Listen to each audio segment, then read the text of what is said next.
Om Sairam, Sri Sai Charitra, Chapter 21. Stories of Vigas Tagore, Anantrao Padankar, and Pandarpura Pleader.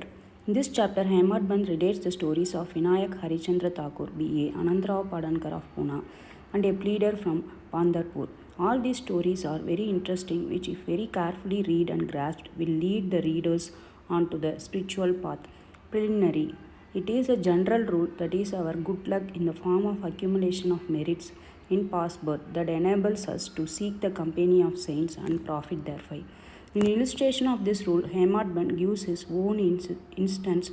He was a resident magistrate of Bandra, a suburb of Bombay, for many years. A famous Mohammedan saint named Per Maulana was living there, and many Hindus, Parsis, and many others who followed different religion used to go to him and take this darshan. His Mujawar priest by name Yunus pressed Hemad Band many a time, night and day, for going to see him. But for some reason or other, he was not able to see him. After many years, his turn came, and he was called to Shiradi, where he was permanently enlisted in Sai Baba's darbar. Unfortunate fellows do not get this contact of the saints. It is only a fortunate ones that get it. Institution of saints. There have been institutions of saints in the world from time immemorial. Various saints appear incarnate themselves in various places to carry out the missions allotted to them.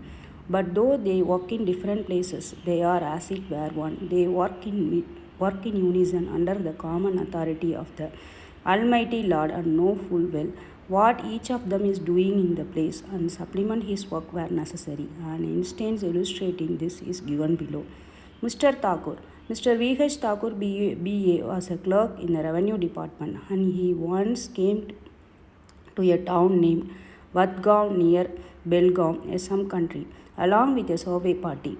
There he saw a Canary saint Appa and bowed before him. The saint was explaining a portion from the book Vichar Sahar of Nichala Das, a standard work on Vedanta, to the audience. When Thakur was taking his leave to go, he said to him, "You should study this book, and if you do so, your desires will be fulfilled, and where you go to the north in the discharge of your duties in future, you will come across a great saint by your good luck, and then he will show you the future path and give rest to your mind and make you happy." Then he was transferred to Jumnar when he had to go by crossing Nane Ghat. This ghat was very steep and impassable, and no other conveyance that a buffalo was of use in crossing it. So he had to take the buffalo ride through the ghat, which inconvenienced and pained him much. Thereafter he was transferred to Kalyan on higher post, and there became acquainted with Nana Sahib Chandorkar. He heard much about Sai Baba from him and wished to see him. Next day Nana Sahib had go to Shiradi, and he asked Thakur to accompany him. He could not do so as he had to attend the Thana civil court and for a civil case. So Nana Sahib went alone. Thakur went to Thana, but there the case was postponed.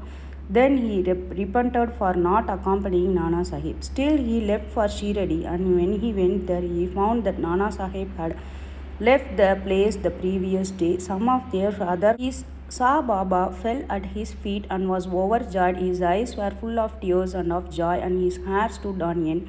Then after a while, the omniscient Baba said to him, "The path of his place is not so easy as the teaching of Kanaresi Saint Appa or even the buffalo ride in the Nanagat.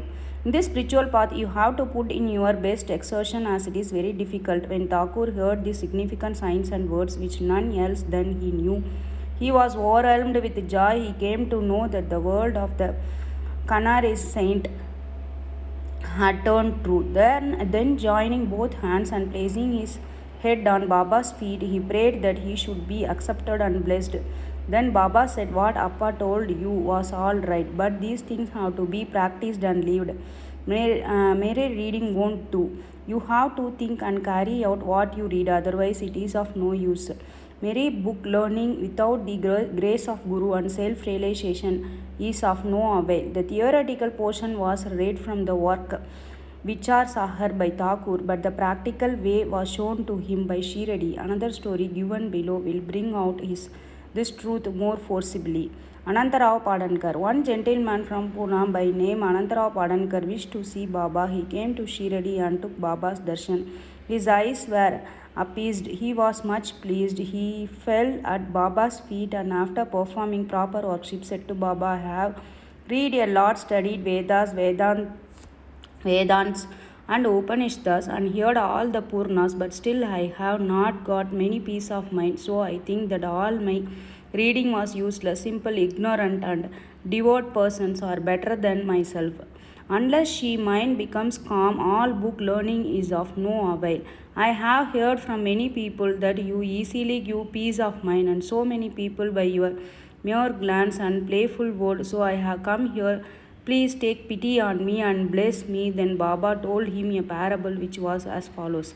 Parable of 9 balls of stool, Navavida Bhakti. Once a Saudagar merchant came here. Before him, Mary passed her stool, 9 balls of stool. The merchant, intent on his quest, read the end of his dhotar and gathered all the 9 balls in it, and thus he got concentration, peace of mind. Mr. Padankar could not make out the meaning of the story, so he asked Ganesh Damodar alias Dada Kelkar, what does Baba mean by this? He replied, I too do not know all the Baba says and means, but at his inspiration I say what I come to know.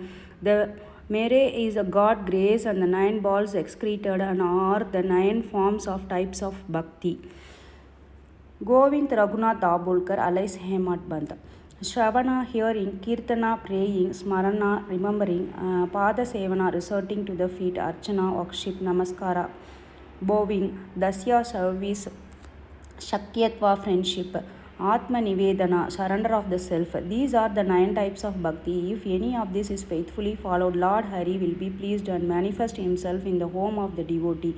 All the sadhans, business, japa, vocal worship, tapa, penance, yoga practice and studying the scriptures and expounding them are quite useless unless they are accompanied by bhakti and devotion. Knowledge of the Vedas or fame as a great jnani and mere formal bhajan worship are of no avail. What is wanted is loving devotion. Consider yourself as the merchant of seeker after the truth and be anxious and eager like him to cultivate 9 types of devotion, then you will attain stability and peace of mind. Next day, when Padankar went to Baba for salutation, he was asked whether he collected the 9 balls of stool. Then he said that he, being a poor fellow, should first be graced by Baba and then they will be easily collected. Then Baba blessed and comforted him, saying that he would attain peace and welfare. After hearing this, Padankar became overjoyed and happy. The Pandarpur pleader. We shall close this chapter with a short story showing Baba's omniscience and his using it for a correct people and setting them on the right path. Once a pleader from Pandarpur came to Shiradi, went to Masjid, saw Sai Baba, fell at his feet and without being asked offered some dakshana and sat in a corner eager to hear the talk that was going on. The Baba turned his face towards him and said, how cunning the people are.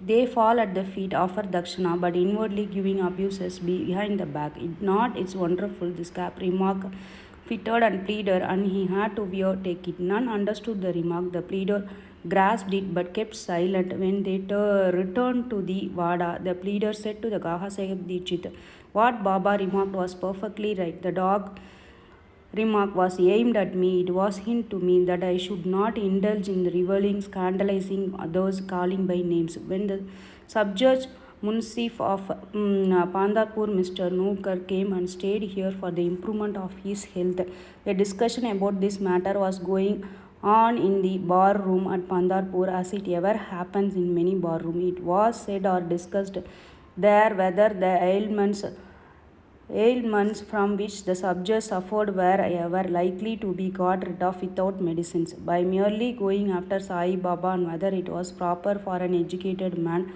like the sub-judge to have recourse to such methods. Sub-judge was taken to task, that is, he was criticized, as also Sai Baba. I also took some part in this affair, and now Sai Baba showed the impropriety of my conduct. This is not a rebuke rebooked to me, but a favor and advice that I should not indulge in any scandal or slander of others and not interfere unnecessarity in other affairs. Shiradi is about 100 cos 3 miles distant from Pandharpur. Still, Baba, by his omniscience, knew what transpired there in the barroom. The intervening places, rivers, jungles, and mountains were not the bar to his all-perceiving sight, and he could see on the read the hearts of all.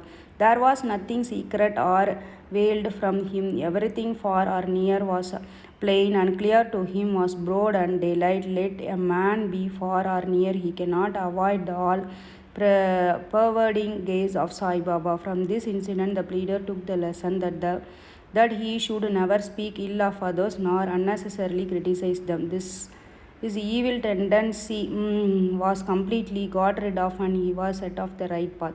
Though the story refers to the pleader, still it is applicable to all. All should therefore take this lesson to heart and profit thereby. Sai Baba's greatness is unfathomable, so are his wonderful leelas. His life is also such, for he is Para Brahman, Lord God incarnate. Bow to Shri Sai and peace to be all. Bow to Shri Sai and peace to be all. Thank you.